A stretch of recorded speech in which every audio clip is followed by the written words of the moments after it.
Well, we looked at the parable of the master who gave talents or big amounts of his money to his servants.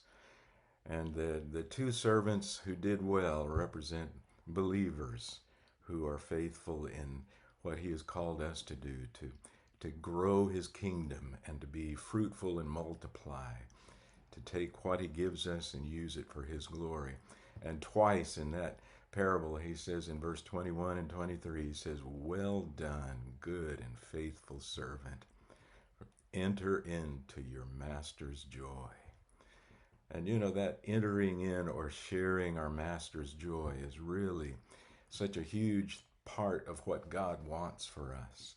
And it just reminds me of the movie Chariots of Fire back in 1981. Some of you remember that. Some of you saw that. It's a story about Eric Liddell, he who ran in the 1924 Olympics. Great story. And at one point in the story, he's talking to his sister. He's a strong Christian. His sister is a Christian, and and Eric Liddell is already committed to becoming a missionary in China. And his sister is worried about him, that he wants to run in the Olympics and feels like he's getting off track doing other things that maybe he ought not to be doing.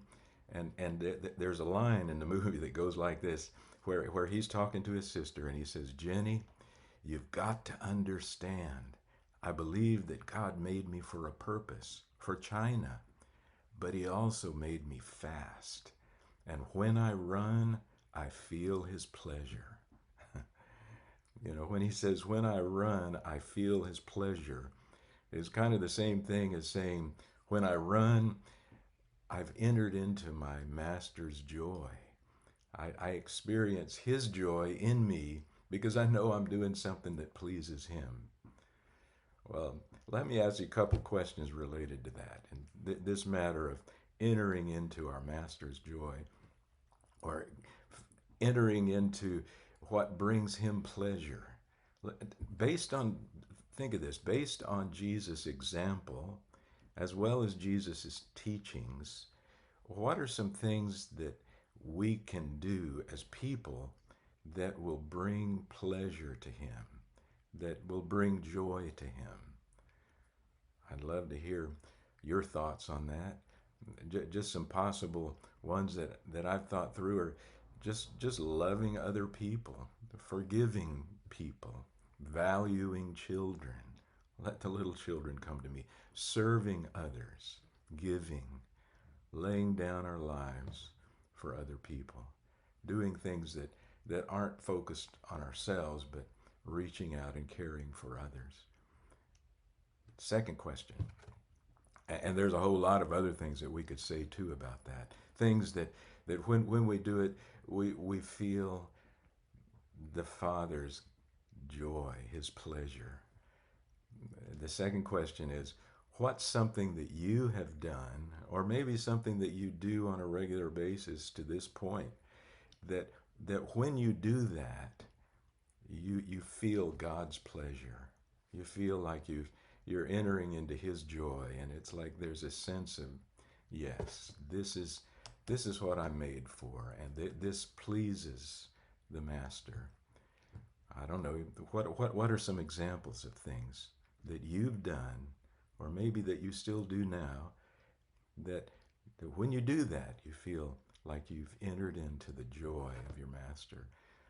It's different things you might say. You know, some people love to sing, and people have sung in a way that really is a blessing to others. And the Lord, you sense the Lord's pleasure in that, or just giving thanks, maybe teaching children, teaching youth, teaching adults, um, caring for children, you know, working in the nursery. Or how about encouraging others, taking food to those who are shut-ins, or things like that. There's so many other things that we could we could do. How about talking about Jesus with others? Actually, a couple days, 2 days ago, I had to go to the Quest lab to give some blood before a doctor's appointment that I have next week, and I got to talk to the lady that was drawing my blood, and she asked me, "Well, how you doing?" I said, "Well, I'm kind of hungry because I hadn't eaten this morning." But and she kind of nodded and said, "Yeah, well." And then I said, "But I'm thankful. It makes me thankful that I get to eat every day, that I have food to eat, and you taking my blood just reminds me how thankful I am that Jesus gave his blood for me." And boy, she lit up and started smiling and saying, "Oh yes, I know what you're talking about." And you know, obviously she was a believer in Jesus, and we just had a great talk there. It, but just talking about Jesus with people along the way, it's amazing how much. And I just had a sense that God was pleased with that. Here were two children of his, strangers, but as I brought up what I believed and what I was grateful for, she chimed in, and it was a neat thing. Well, you know, Eric Little, when he ran in that um, Olympics in 1924, he got the gold medal for the 400-meter race. And then, not long after that, he moved to China and spent the next 20 years of his life not running, not being in athletics, or not kind of riding the wave of being a great athlete, but instead he spent the next 20 years sharing the gospel with Chinese people. And then he actually ended up dying in a Japanese prison camp just before the end of World War II. Well, there's a lesson there, I think, for me and for all of us, is that at different seasons in our lives, we will do different activities. And some things that we're good at, that we really enjoy doing and feel God's pleasure over, will move on to different things. And and we've got to be willing to do, no matter what stage in life we are, just to say, "Master, what is it that brings you joy for me to do in my life right now?" John Milton said this a couple times before, but John Milton wrote these words. He said, "They also serve who only stand and wait."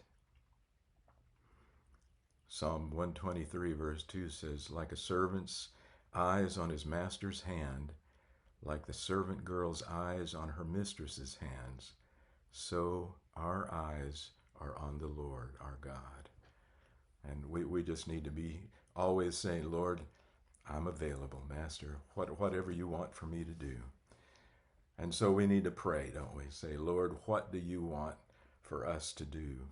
And, during this time where we've been talking about preparing to vote this Sunday, this coming Sunday, on the merge, just the details, the nuts and bolts of how it's actually going to happen legally, as we merge with Renovation City Church. It's interesting, that this causes us to pray. I don't know about you, but it sure causes me to pray and say, "Lord, guide us in this, give us wisdom in this, have your way in this." Somebody said anything that gets us on our knees is a blessing. And the Lord, when the disciples came to Jesus, they said, "Lord, teach us to pray." He didn't say teach us how to pray, he just said teach us to pray. It's kind of like if you said, "Well, teach me patience, Lord." You know what's going to happen next, right? There's going to be all kinds of things that are going to push you to the limit to help you to grow in patience. And when we say, "Lord, teach me to pray," he's allowing things in our lives where we need desperately to come to him and say, "Lord, just show me what you want me to do. I want to serve you. I want to do what pleases you. I want to enter into your joy in a way that glorifies your name." So let's do that, and be especially in prayer as we approach this coming Sunday, when we are going to be voting and settling the issues, all the nuts and bolts of merging with Renovation City Church. And have a good evening. Spend some time in prayer.